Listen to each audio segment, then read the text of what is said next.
Hey guys, it's Hima here, and I've got a chart of the week update for you on streaming wars. Before we look at the charts, important reminder that trading and investing can be extremely risky business. It's your responsibility to evaluate any information, opinion, advice, or other content contained in this video. So first we start with Roku.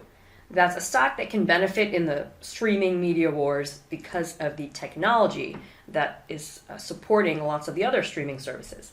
Now, from a technical point of view, on the chart, the latest price action has been consolidating around this big long-term trend line from back in December 2017 to October of 2018.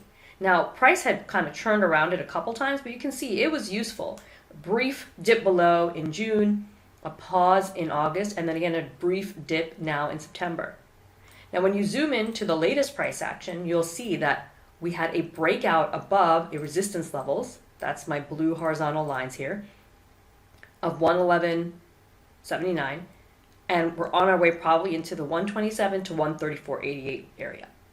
Now, the orange horizontal line out here represents an upside target calculated using just price and momentum. I teach the signal of how to do this in Forzone's RSI coverage system. This was actually brought to my attention this week by one of my coaching students.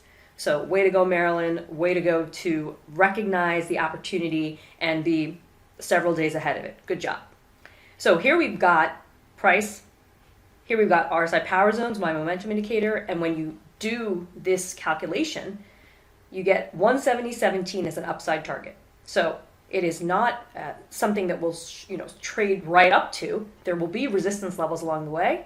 So first zone to watch is this area around 135. Looking at Disney, okay? Disney has been correcting lower after peaking in July. And this was with a signal between RSI power zones and price as well. Now, the latest price action I have been looking at October 4th as key timing for a market higher low. And we got the low that I was expecting just 2 days early.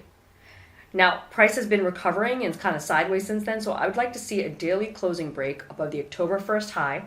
So that's at least one daily close above 130.178 to suggest that Disney is refueling for the upside, okay?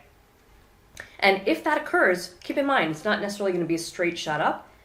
The next key resistance is 140.08. So this could still be a bigger picture, longer term consolidation, but again, for the months and years out, frankly, as long as people have money and children, I think Disney will always do well. Moving along. Looking at Netflix, all right, on Netflix, I had key timing for a short-term high to form on October 4th. So far, it looks like we've got that high on October 7th. So just one trading day late than my calculation. What does this mean? It means that I think that this current recovery is not necessarily going to have legs, and we might see more weakness unwind into the three supports listed here. The most important being the December 26th low. On the other hand, if that doesn't happen and this recovery keeps stretching higher, you can see the resistance levels above. 282.66 would open up 301.55. Many small resistance levels along the way, but the real big one in a big picture is this area between about 330 and 337. Amazon. All right, now Amazon has one of my favorite services, Prime Video, and you can see that this stock has been suffering since the summertime. And all this price action here, what was going on between price and RSI power zones, helped me keep a lot of my members out of Amazon for a while, okay, so that they weren't buying it when it was still moving lower. Now, it's really getting close to an important low, the June 3rd low. And if it breaks below that, the next target would be 1586.57 to the downside. Okay, not where I think it will stop forever, could fall even further, but that would be the next zone to watch. This current price action is a little bit sideways or consolidative, so if we see a break above 1755.60, I would want, again, a daily closing break. Then you can see there's a chance for recovery back to the 1850 area. And for Amazon, further out, there's key timing for October 30th. Whether that will, be a magnet for a price high or a price low to form is still to be seen. It depends on the price cycles moving into it. Okay, looking at Google. all right, with YouTube and everything else. As a stock, it's kind of been a hot mess, right? It went up last summer, fell, came back up again this spring, fell, and now most of this summer and into fall, it's just been consolidating. But this is when you can bind the price action, okay? Putting two converging trend lines around it. And converging means that the trend lines are pointing at each other's direction, so they'll meet in the future. And these are meeting out in January of 2020. That doesn't mean price will stay within them. It just means that that's an additional potential timing point. In the more short term, if you zoom in to where this price action is binding right now, it gives you an idea of how to see when price action might actually be picking up pace in one direction or the other. So I'm seeing that this is more likely to break to the upside, but that doesn't mean it's going to happen anytime soon. It looks like there's still room for this to kind of chop around for the next couple weeks. Okay, last chart here I'll look at, actually second to last, is Verizon. So Verizon has this, again, similar to Google, this big range that's been in place. But most recently it has traded lower off of the September highs and broke below a support level, rallied, and is coming back down again. So there's a good chance that Verizon is making its way back to 57.50, 56.75, that zone of support.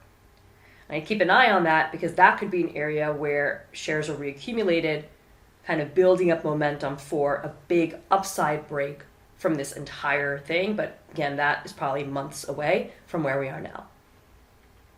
All right, last but not least is Apple.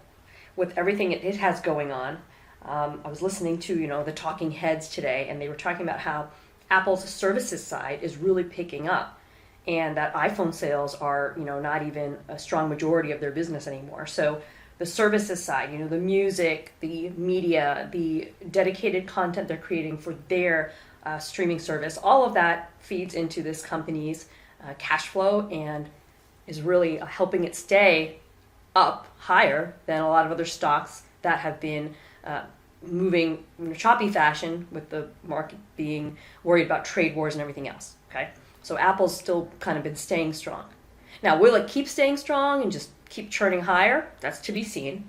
But two things I want to show you are these two trend lines that are converging that I've had on this chart for a while now. And notice we came really close to the lower trend line on October 3rd, gapped higher, and now we're still kind of hanging out around this upper trend line. Unless I see two daily closes above that rising upper trend line, I'm not expecting Apple to go up into a runaway strong move anytime soon. I think it's going to keep churning, and if you look, these two lines cross in mid-November. November 13th, November 14th, it's kind of a hybrid of the two dates, but November 13th is when you want to start paying attention for a potential big accelerating move in Apple. What direction and what magnitude will depend on where price action is at that time. So that's my look at stocks in the streaming wars battle, and I'll catch you next time. You can sign up at himaready.com/tribe gift to get access to more hot, timely, and actionable market analysis.